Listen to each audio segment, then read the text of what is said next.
Buenas noches, Guillermo, ¿cómo está usted? Muy bien. Saludarlo a usted y a la audiencia. Muchísimas gracias por atendernos esta noche. Y bueno, con estos temas, yo no recuerdo que haya en el último tiempo, por supuesto, siempre hay muchos conflictos, pero por lo menos desde la prensa tenemos tiempo como para tratarlos con algo de espacio entre uno y otro, pero estas últimas semanas es como que muchos conflictos a nivel internacional se han generado, ¿no es cierto? Sí, está muy bien su definición. Son demasiados. Hemos hablado con usted hace un poco tiempo y preveíamos en ese análisis que usted hizo muy correcto y que pudimos desasnar que este siglo XXI nos iba a seguir dando sorpresas, ¿no? Sí. Es un siglo dinámico y de caos, como dijimos, y de guerras permanentes. Yo tengo una lista en la cabeza como la debe tener usted. Sí, seguramente. Es innumerable. Y son muchísimos, porque además pareciera que los más altos funcionarios de los distintos países que forman parte de estos conflictos, pareciera como que están empeñados, lejos de solucionarlos, en generar nuevos, ¿no? Uno tras otro. Totalmente de acuerdo. Yo creo que además los países como nosotros, uno escucha a los líderes, tanto el señor presidente como el candidato opositor que ahora van a tener sus elecciones y sus referentes, y claro que sí, ellos tienen voluntades de cooperación y de rearmar agendas internacionales, y es lo que nos da esperanza para seguir adelante de una manera ordenada. Claro. Pero la verdad que, bueno, Estados Unidos tuvo hoy un debate importante porque apareció una nueva líder demócrata, Warren, que ya lo deja fuera a Joe Biden de manera sorpresiva. O sea, por primera vez, yo diría mucho más importante que el impeachment que le preparaban al presidente americano, porque no parecía muy creíble que esos impeachment tuvieran buen final, y los últimos de hecho no lo tuvieron. No contra él, digo, contra otros presidentes. Pero asusta más para el sistema democrático y republicano conviviente de los Estados Unidos cuando un rival se hace fuerte. Claro. La instalación de Warren, de esta señora, con muchísima preparación intelectual y política, y sus desafíos, que son sobre temas muy concretos, instala una nueva agenda interna en Estados Unidos que sale hacia el exterior. Enfrente está, obviamente, en la otra punta, Hong Kong, que todavía no sesga. Hoy sufrimos la noticia de saber que mataron un joven líder pro-democrático en el sistema de Hong Kong, dentro del tema de China, con usted también hablamos de ese tema, en la política interna china, que no termina de acomodarse, digamos, como para ser aceptado dentro del esquema de las democracias liberales que se espera que gobiernen el mundo. Bueno, Barcelona ni hablar, sabemos que está con Puigdemont hackeado, pero la mayoría de sus líderes. A pesar de eso, el proceso fue benigno. A pesar de eso, yo hablé hoy con España y bueno, las noticias no son tan crueles. Hay lo que ya es un movimiento de manera permanente, ¿no? Lo que no se sabe, la protesta del medio ambiente, y sigue el Brexit, como usted lo dijo. Bueno, yo aposté, creo que se lo dijo usted, al Brexit duro. Y creo que no me equivoqué, pero no por llamarlo duro para que nadie se asuste, ¿no? Quiero decir, por los avances. Usted sabe que pasó una cosa, se lo cuento como anécdota para que usted me plantee el diálogo después, porque lo hace mejor que yo. Hoy, curiosamente, yo veía que Gran Bretaña lanzó un canal de televisión privado que se llama Sky. La premisa del canal y el lema es el iniciar la información, las noticias, la media, con noticias que no tengan que ver con el Brexit. ¿No? Es decir, ya están buscando inclusive, ignoremos estos temas, no son para tanto. Bueno, ahora, es un rumbo que pareciera como que van a dar contra una pared rápidamente. Porque... Bueno, puede ser que en el corto plazo, Guillermo, puede ser que lo que usted diga tenga razón en el corto plazo. Pero en el largo plazo, por ahora, la historia política, la sociología, bueno, no dice que Gran Bretaña no se prepare para estas batallas, ¿no? Porque va a ser casi una batalla, no solo económica, sino política. La Unión Europea tiene que buscar anunciar, no solo generar, sino anunciar que la salida del Brexit no va a ser de un daño económico como se espera, ¿no es cierto? Lo cual parece difícil, pero por su lado Gran Bretaña, yo creo que de manera política y de manera comercial va a buscar fortalecerse con sus otros socios naturales, de los que ya hemos hablado, tanto el viejo Commonwealth como los mismos Estados Unidos, Norteamérica. Fíjense que el caso americano es curioso, ¿no? Los ataques, como dijimos la vez pasada, ¿no? La política todo tiene que ver con todo, y el fuerte vínculo entre política externa e interior en este momento yo creo que está demarcada, tal vez porque es el título de mi libro y ahora estoy haciendo otro con el mismo título, pero la política y la diplomacia están demarcadas en una vinculación intrínseca demasiado fuerte, ¿no? Yo veía el otro día los datos cuando empieza, el día que sale el impeachment, el pedido de impeachment para el presidente americano, el día que se anuncia los mayores índices de pleno empleo y crecimiento de la economía americana de los últimos 5 años. No son datos más que curiosos, pero los datos marcan la realidad, ¿no? Esto no es para defender uno u otro tipo de discurso, sino para saber que en la realidad esos datos nos van a incidir a todos, porque van a implicar a las tasas de interés, esos intereses nos van a golpear a nosotros, y América Latina va a estar, ahí, como nos pasa a nosotros, tratando de pichonear en el medio y sobrevivir, ¿no es cierto? Claro. Ahora, es una situación preocupante. Esta mañana, haciendo el noticiero de aquí de la radio, llamó un oyente, los oyentes llaman permanentemente, ¿no? Claro. Muy preocupado con un hijo de él que es español, tiene nacionalidad española, pero que está viviendo y trabajando en Londres, en una empresa inglesa. Me dijo, ¿en qué situación queda? Bueno, yo me encantaría saberlo.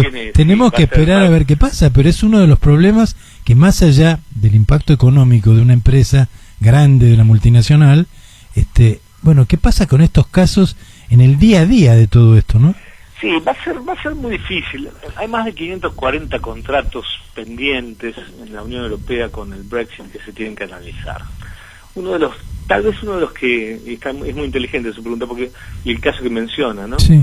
Porque uno de los que más curiosidades trae permanentemente hacia las migraciones de quienes están en Europa yendo y viniendo permanentemente, ¿no? Claro. Usted vio que se habla de tarifas para ingresar y para salir, se habla de los problemas de migraciones, pero de pronto están como sosegados y de pronto recrudecen. Yo estuve ahora en España, en Italia, por un viaje laboral y otro personal, y bueno, uno nota que, llegué hasta la Sicilia, como siempre me gusta llegar, donde uno no nota ese sesgo de desorden que nos muestran siempre en la televisión, sino que nota cierto grado de incorporación. ¿Por qué? Porque numéricamente son controlables todavía los problemas migratorios.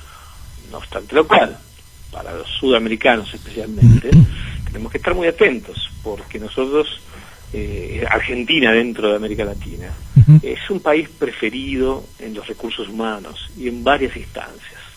Los jóvenes tienen muchos intercambios, las universidades tienen muchos intercambios, gracias a la gestión del actual rector, de Carlos Salvadores, en estos 2 años y medio. Nosotros tenemos ya más de 600 alumnos afuera y unos 400 en el país. Hay unos programas de internacionalización que lleva la vicerrectora de la universidad, que también se hacen con mucho éxito.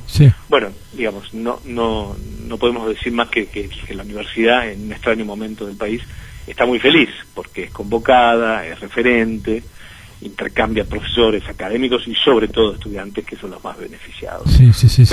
Pero la pregunta para nosotros es, ¿qué va a pasar? No tiene respuesta. Yo la he preguntado, y la he preguntado allí, en Europa, porque hay que revisar esos contratos, y los contratos de cooperación o internacionalización, muchos van a ser revisados.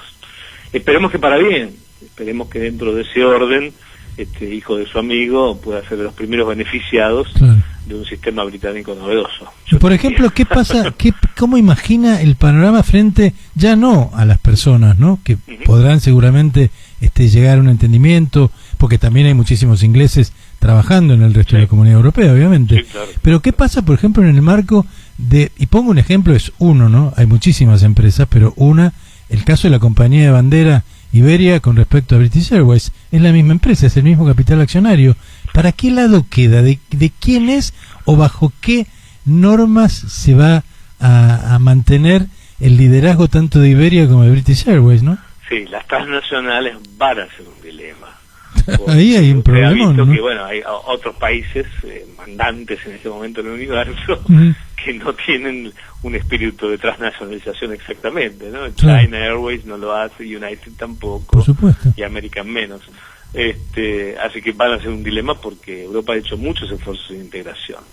si se encuentra con esta barrera, muchos de estos temas van a ser analizados inmediatamente. Yo imagino que se van a llegar a acuerdos inmediatos. España tiene negociadores muy hábiles, comerciales, y especialmente con conocimiento en el tema de líneas aéreas. No sé del lado británico, pero imagino la voluntad política de ellos, también, de acaparar, obviamente, la mayor cantidad de empresas que pueden incorporar a su nuevo sistema. Esto es lo que uno puede imaginar hoy en día, ¿no? Fíjese que todos los conflictos están a la orden del día y vamos a tener noticias todos los días. Yo la vez pasada trataba de explicitar cómo esta especie de guerra permanente sin fronteras y sin sus uniformes funciona. Sí. Y por eso le puse el caso de Hong Kong, por eso le puse el caso de Biden, o, bueno, usted habrá visto como yo este caballo blanco que tenía hoy el líder de Corea del Norte, sí. ¿No? Con anuncios, plausibles, sí, de algún tipo de amenaza, ¿sabe con qué significación? Tal vez, digo, yo no me río por lo cultural, yo soy un ignorante de esa cultura, obviamente, y me declaro, pero quiero decir, todos los datos son simbólicos, ¿no? Y lo que pasa en realidad no es eso, lo que pasa en realidad es lo que usted relata. Hay un problema migratorio real, claro. Hay un problema de separatismo real, hay un problema de exacerbación del nacionalismo creciente, sin duda, fuerte, sin duda, de discriminación grave. Hace menos de una semana usted supo de la matanza en Alemania, en algunos sectores nazis, ¿no es cierto? Es una cosa terrible, ¿no? Porque es una cosa que uno no imaginaba, por lo menos en estos tiempos contemporáneos. Sí. Y uno no puede acusar a los países, porque los países no se pueden hacer responsables de esos movimientos. Ahora, son grupos que de pronto extremos, ¿no? Reaparecen, ¿no? ¿Por qué reaparecen y con tanta fuerza? Y bueno, reaparecen básicamente porque la política internacional contemporánea tiene pendiente la tarea de reactivar la cooperación internacional con mucho más fuerza. Sí. Si los países no están en disponibilidad de trabajar sobre la supranacionalidad que teníamos, sí, y trabajar sobre conceptos solidarios, esto se va a complicar. Los congresos medio ambiente yo creo que es una muestra muy clara. Existe en el planeta una concientización muy grande del tema climático, y sin embargo medio ambiente, bueno, hoy en día, gracias a Dios, Naciones Unidas habla de desarrollo sustentable, como el Vaticano habla en la Laudato Si de los problemas del medio ambiente. Digo, sí, todos de algún modo han tomado conciencia que son problemas que atañen al ser humano y que van mucho más allá de lo climático. Y estos temas hay que consensuarlos. No se puede seguir avanzando sin pensar cuál va a ser el esquema del nuevo orden internacional. Sin duda. Y en ese nuevo orden internacional, ¿cómo es que vamos a reestructurar la cooperación, la solidaridad, para combatir el tema 1 de la humanidad, que ahora es la hambruna? Pareciera que nos sorprendemos, ¿no? Porque a veces aparece en el diario como una cosa sorprendente. Es la hambruna. Bueno, la hambruna es consecuencia no solamente del crecimiento poblacional, sino de cómo se ha distribuido esa riqueza. No, sin duda, la redistribución de la riqueza se la tienen que plantear sobre todo los países más importantes, claro, sin duda, ¿no? Y que se reúnen. Claro. Hablábamos con usted la vez pasada. Sí, sí. El G5 no dejó reunirse, el G8 no dejó reunirse, antes y después, y el G20 tiene obligación de trabajar sobre estos temas, como la OMC, como muchos otros organismos. Yo creo que el mundo tiene que darse la oportunidad, como lo ha hecho después de la barbarie de la Segunda Guerra Mundial, claro, de buscar un nuevo orden internacional con ciertas reglas de juego básicas. Claro. En este momento preciso, esos desajustes perjudican de manera directa a los actores, como señalamos al principio, sí, y de manera indirecta y colateral a muchos continentes, inclusive el nuestro, en la América Latina. Claro. Porque nos generan no solo debates de política internacional, porque la gente vas a opinar, obviamente, si el petróleo, si Venezuela, si la estabilidad, si Ecuador, si el centro, si Quito, si Guayaquil, si por qué explotó, en fin, todos opinamos, ¿no? Todos somos sobreinformados, y bueno, y en el fondo muchas de esas situaciones son colaterales, no porque sean menores, colaterales quiero decir, producidas por alguna cuestión mayor. En el ring de box, ¿no? Claro. Digan de afuera, ¿eh? Sí, ¿Cómo podemos pensar, por ejemplo, yo pensaba una cosa que es natural al pensamiento latinoamericano, el pobre Ecuador, ¿no? Que no tiene moneda, tiene el dólar. Están dolarizados. Ha adoptado el dólar, ¿no? Como convertibilidad. Claro. Bueno, ¿se puede pensar en un país con autonomía e independencia sin su propia moneda o política monetaria? Y bueno, si se puede pensar, va a haber que revisar todo el esquema, porque hasta ahora no funcionó. Entonces, ¿qué hacemos? ¿Lo ponemos a prueba o hacemos un nuevo orden para que ayude a estos países a salir de ese sistema que los ahoga? ¿No es cierto? Claro, sistema que en el caso de Ecuador llegó a la dolarización porque el sistema que tenían antes evidentemente había fracasado totalmente. Y pensaron que con una dolarización bueno, se solucionaba el tema. Exacto, con líderes, muchos de nuestros líderes no son del todo preparados y muchas de las circunstancias no son visualizadas a tiempo, obviamente. Y bueno, el Ecuador arrastra 25% de un pueblo aborigen con derechos que reclama, obviamente. O sea que son temas que, si usted me dice que como un analista internacional, cualquiera puede tener que decir, esto lo preveo, esto va, en algún momento me explotan las manos, ¿no es cierto? Ahora, si yo tengo organismos regionales o organismos internacionales, o trabajo, por lo menos trabajo para que esos organismos existan y tengan cierta contención, bueno, tengo más chances, ¿no es cierto? Tengo más chances. Yo me acuerdo cuando en nuestro mundo del siglo XX, como hablábamos la vez pasada, formábamos un organismo de contención e integración y le poníamos al CELA al lado, por decir alguno, ¿no? El sistema latinoamericano, como un lector, como un recomendador, como una usina de letra, para que hubiera letra, ¿no?, de las políticas a seguir en ese sentido. Recuerdo también muchos de los ministros de Economía de la región también consensuando muchas de estas políticas, entendiendo lo que significa el resto del esquema internacional y consensuando letras para enfrentar este nuevo mundo. En la Argentina mismo se lo va a tener que proponer, supongo yo, que las responsabilidades de quien asuma el 10 de diciembre va a tener que decir, bueno, tengo este panorama, esta situación, ¿qué política exterior quiero seguir? ¿No es cierto? Es decir, el beneficio siempre es el interés nacional. Sin duda. No cabe duda, porque es el lema de la política exterior. Ahora, puede hacerse en concordia con el Mercosur, puede hacerse en concordia con países de América Latina, puede hacerlo en concordia con temas estratégicos de Estados Unidos. En fin, tengo que ponerme una escala de prioridades y de urgencias. Si seguimos amagando, creyendo que es chamullo, ¿no? Formular política exterior parece que es chamullo. Sí, pareciera como que la política exterior está después que solucionamos muchísimos problemas, aparece la política exterior. Y no es así, porque además, en un mundo globalizado, evidentemente, estamos dependiendo muchísimo. Yo me hago cargo.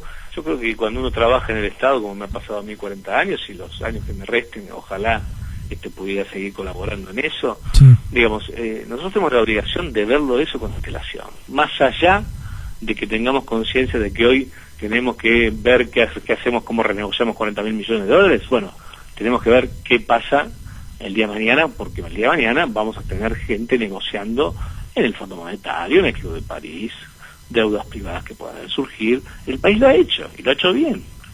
Cuando existe cierto sistema caótico o mensajes cambiados, se nos hace más difícil.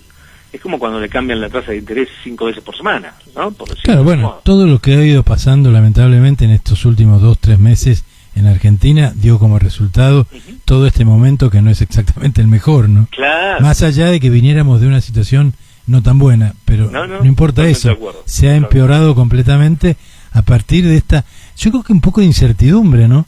Hay gente que seguramente tendrá miedo que el actual gobierno siga y otra gente que tiene pánico a que venga el otro gobierno, pero en definitiva... Claro, pero se da cuenta que tal vez, y yo me atrevo a decirlo, me hago cargo del comentario, sí. Es uno de los comentarios que le dije, tal vez la política internacional muchas veces nos arrincona, al no poderla leerla con claridad, al no poder tener mensajes claros de los principales líderes del planeta, o a no tenerle el alcance de esos mensajes. A veces nos sucede que podemos confundirnos. Estamos en el derecho, a ver... Como le dije una vez, tenemos 250 años de continente, sin duda. Con independencias débiles, con un desarrollo de democracias liberales muy sufridas. No tuvimos democracias liberales muy completas, sino muy sufridas, muy golpeadas, con lo cual replantearnos que nos sucedan estas cosas y tener que levantarnos, la gente parece decir muchas veces, bueno, no va más, esto ya nos reventó, esto fue, y claro, yo creo que es lógico, que hay que admitirlo, que es el comentario de cada vecino nuestro, puede decirlo, puede quejarse, pero tenemos que tener mucha conciencia de que tenemos que perdonarnos un poco más.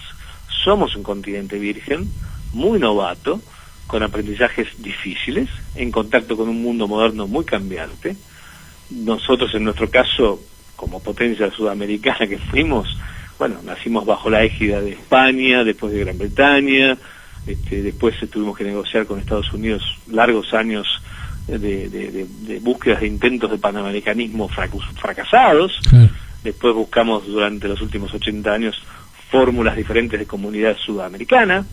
Todavía no las hemos resuelto, mucha gente que las cree resueltas. Yo soy pro Mercosur a muerte, creo que está vivo, vigente y que solamente falta empujarlo un poquito, pero quiero decir, no mucha gente puede pensar como yo. Y después es un tema que ya sabe, como ustedes saben muy bien, también se arregla con lo que se llama la combinación de los gobiernos técnicos, como le he puesto yo el nombre, gobiernos técnicos al beneficio de contar con el mayor profesionalismo que se pueda, ¿no? Cuando menos improvisación hay, los políticos combinados con los buenos profesionales logran buenas fórmulas y buenas salidas. Esto creo que es muy importante cultivarlo. Si no, yo no trabajaría con tanto ahínco en la universidad o en la formación de jóvenes. Es porque creo en eso. Además, ya que estuve 40 años en la función, y como te digo, me siento con fuerza de seguir en la función, bueno, yo creo en la formación académica, creo en la capacitación, creo en la selección. Los países que salen adelante esto lo ejercitan, ¿no es cierto? Nosotros tenemos que trabajar un poquito más ese sector también. Hoy un empresario argentino muy importante, no importa quién, pero es un empresario argentino muy importante, dijo: estamos atravesando un mal momento, pero vamos a salir, y se sale con trabajo y con esfuerzo. Sí, rápido y conciso. Muy buena frase. Sin hacer demasiada política, ¿no? Sí, la comparto 200%. Sí. Ahora, ¿cómo hace uno en estos países? Yo creo que inclusive los políticos hoy están conscientes, de buena fe lo digo, a favor de ellos. Están conscientes de que la política es una tarea demasiado delicada, ¿no? Y que es demasiado importante. Entonces, tiene que tener todo el grado de profesionalización, tecnicismo y estudio que sea necesario. Hay que tomarse los tiempos. ¿Cuántas veces dijimos: no hagamos política exterior con el diario del día, ¿no? No, sin duda. ¿Podemos hacerlo? Y no, a veces que no. Hay que estudiar los casos, hay que sentarse a reflexionarlos. Y a veces no es contestarle al micrófono en el momento, sino poder pensarlo, ¿no? Y lo que usted decía hace un rato, ¿no? La obligación de determinadas cosas haberlas previsto, ¿no? Porque se supone que para eso están los técnicos, para saber hacia dónde va el rumbo de determinados países que después a la vuelta de la historia van a repercutir, o de determinadas acciones de otros países que a la larga o a la corta repercuten en el nuestro, ¿no? Ahora, ¿cómo se hace desde la política, por ejemplo, porque uno lo ve en la Argentina y no podemos tener una visión tan corta, ¿no? Pero lo ve, por ejemplo, en Latinoamérica, en prácticamente todos los países.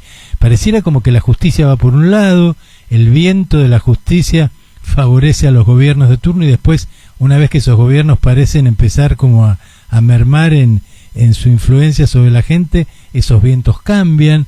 ¿Cómo se hace para manejar eso? Porque eso también influye, por supuesto, en el desconcierto, en la falta de inversión, porque, por supuesto, muchas veces los inversores tienen ese tipo de cosas, las tienen y muy en cuenta, ¿no? Sí. Yo creo, mire, que hay un par de recetas que yo siempre escribo, cuando me toca en algún medio, donde yo pongo cómo se formula una política exterior, ¿no?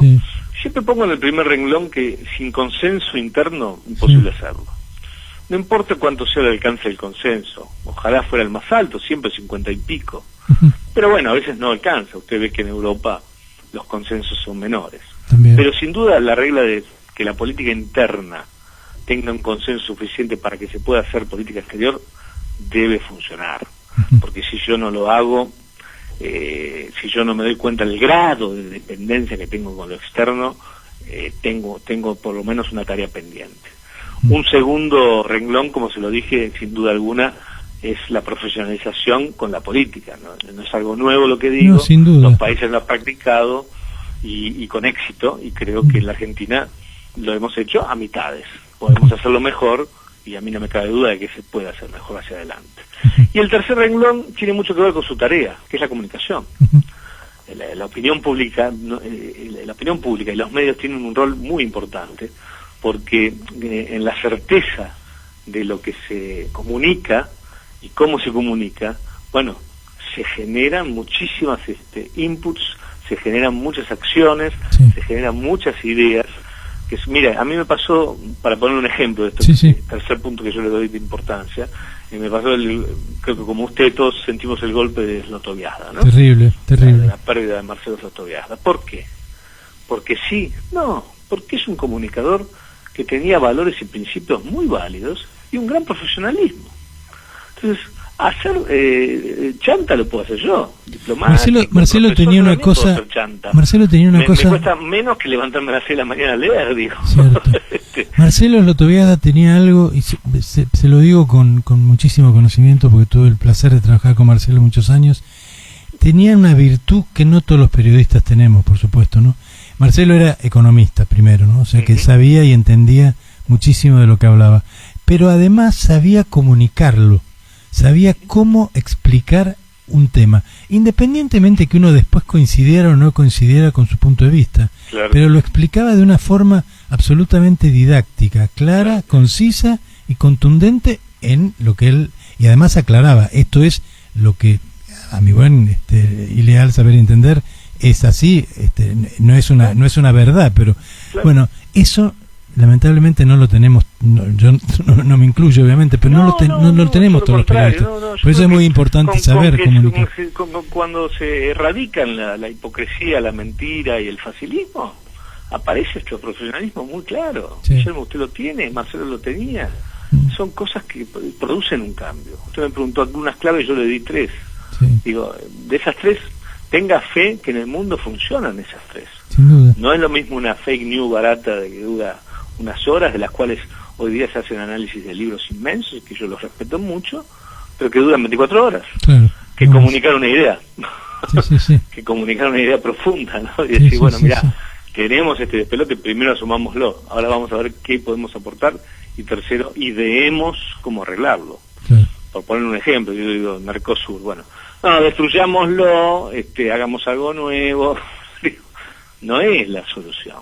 Claramente pero no podemos borrar permanentemente. No podemos borrar con una cosa que nos costó mucho. Yo entré en el año 83 en una cancillería democrática, estaba Alfonsín, Caputo, nos dieron el diploma, teníamos funcionarios nuevos, políticos jóvenes entusiasmados, trabajaban con jóvenes diplomáticos como era yo y un grupo exquisito de jefes míos jóvenes también que dijeron, vamos a inventar un proyecto de integración con Brasil. Lo idearon ahí, en un escritorio. No necesitaron de aprender filosofía política china. Claro, lo idearon ahí, yo lo vi, era proyecto de integración con Brasil, después fue un proyecto de mercado común. Muchos podrán decir, no pasamos de la unión a la aduanera. Bueno, algo logramos, ¿no? Sin duda, mejor que nada, sin duda. Ahora, tirarlo abajo, ¿cómo vamos a tirar abajo una institución así? No. Es decir, me podrán decir, desburocraticemos el Mercosur. Estoy de acuerdo, lo firmo. Lo firmo, ¿no? No le demos la fuerza al Tribunal de Mercosur o al Parlamento que no debiera tener. Charlémoslo, veamos qué dice cada país, ¿no? Claro. Pero fíjese que es un continente donde el 80% de los recursos los ponen Argentina, Brasil, y el 80% de los recursos de ese sistema los reciben Paraguay y Uruguay. Claro. No es un acto de poca cooperación y solidaridad. No, sin duda. Tiene un valor real, concreto, monetario, lleno de proyectos, y funciona. En muchas de las cosas que la gente por ahí creerá que no ven, funciona. Nos hemos acostumbrado a muchas cosas que las tenemos y las día a día a lo mejor no las contabilizamos en nuestro haber, claro, pero están porque tenemos Mercosur, sino Argentina, que la cual yo no me excluyo, que decimos, pero el mundo no se va a transformar hasta que nosotros no tengamos el tren bala de España o de Francia. Por ahí no hay que empezar por ahí, ¿no? Claro, como hay te dice, que ver, consolidar obviamente.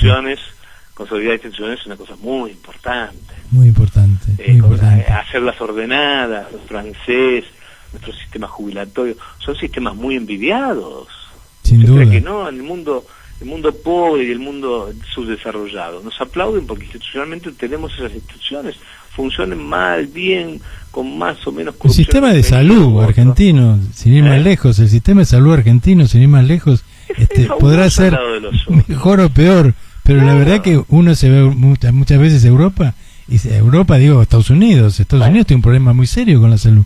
Nosotros no lo tenemos. No, yo lo he sufrido de cónsul y creo que todos los que somos cónsules alguna vez en la vida lo sabemos. Claro. Se hace muy difícil comparar el sistema médico.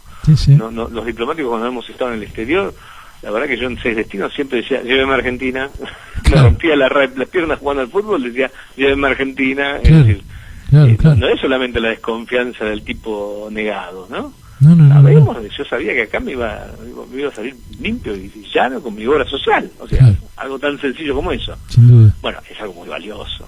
Sí, son cosas que uno las tiene y está acostumbrado a tenerlas. No te funciona bien, arreglémoslo, muchachos, o sea, somos 44 millones de tipos todavía. Claro, sin duda.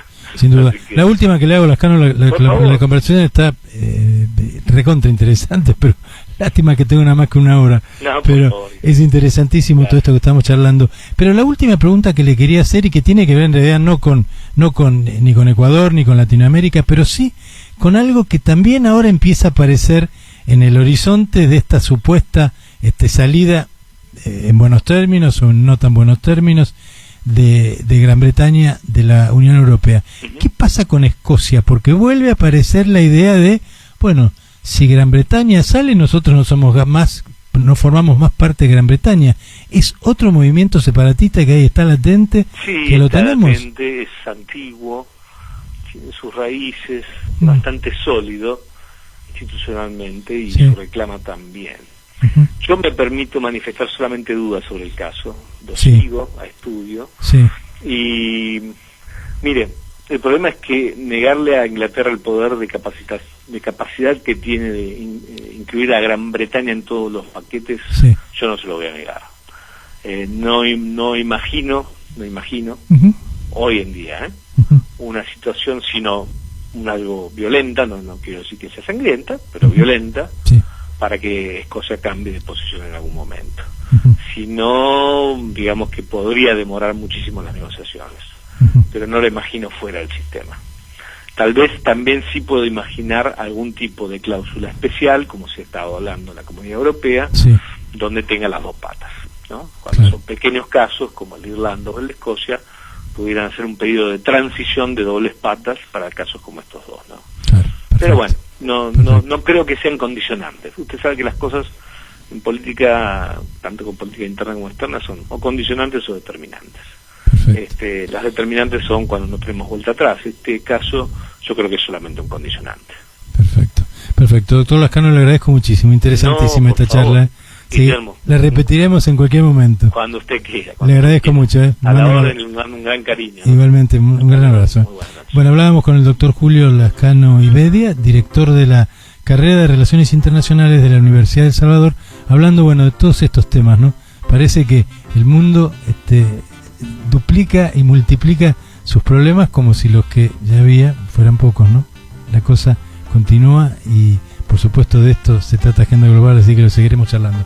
Hacemos una pausa porque nos recontra